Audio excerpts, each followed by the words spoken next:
ngang nagbigay update itong si Kris Aquino sa kanyang social media. Nagbahagi nga ito ng video at ipinakita ang kanyang sarili kung gaano na nga ngayon kapayat itong si Kris Aquino. Mapapansin nga rin na namumula ang mga pisngi ni Kris Aquino. Itong araw ngayon ang kanyang kalagayan at ang kanyang itsura. Idinitalyo ngang mabuti ni Kris Aquino ang kanyang kalagayan hanggang sa kanyang paa, mga kamay at ang kanyang buong katawan ay kanyang ibinahagi sa videong kanyang ipinakita. Malaki na nga rin ang ipinagbago ng katawan ni Kris Aquino at ng kanyang itsura.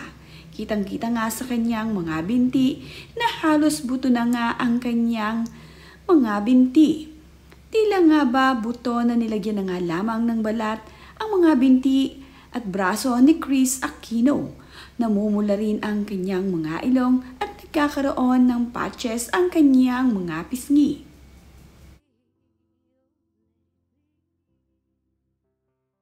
Caption naman nga ni Kris Aquino sa kanyang ibinahaging video ay, "This is my now. I wanted to see you the pain and struggle so that you will continue to pray. I have a lupus flare fever now.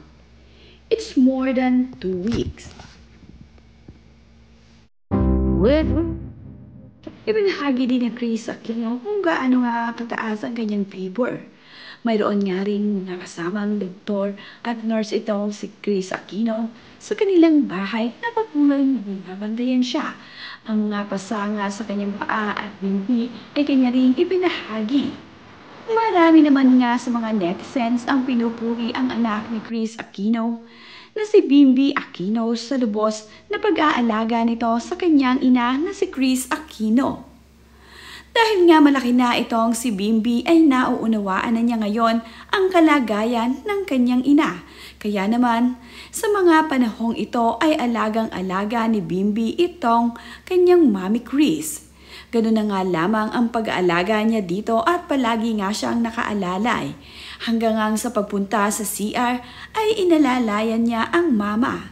Pati nga rin sa paghiga nito ay itong si Kris Aquino ay kanyang katabi. Gusto nga ni Bimby na sa mga pagkakataong kailanganin siya ng kanyang ina ay nandito siya sa kanyang tabi. Kahit pa nga may doktor na kasama itong si Kris Aquino sa kanilang kwarto, ay itong si Bimby ay palaging nandirito upang samahan ang kanyang mami. Malayong-malayo na nga ang itsura ni Kris Aquino noong siya ay nasa industriya pa ng showbiz. Sadyang talaga namang ang pagkakataon ay hindi natin masasabi. Nawa nga ay gumaling na itong si Kris Aquino upang bumalik na ito sa dati. Masigla, masaya at magkaroon muli ng magandang pangangatawan ang ating Prinsesa Kris Aquino.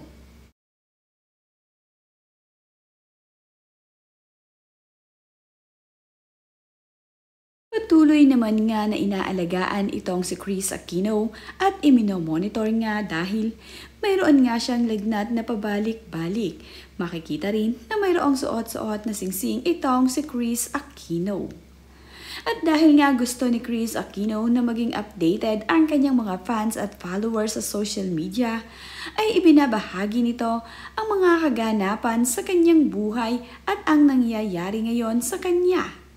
Pumaba na nga rin ng mababa ang timbang ni Kris Aquino na nasa 37 kilo na nga lamang itong si Kris.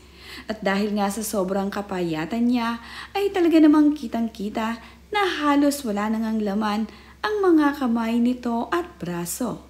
Pati nga ang kanyang mukha ay tagalaga namang lumulubog na rin ang kanyang pisngi.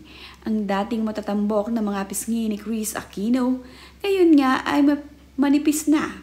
Ibinahagi rin ni Kris Aquino ang kanyang mga kinakain at iniinom na gatas.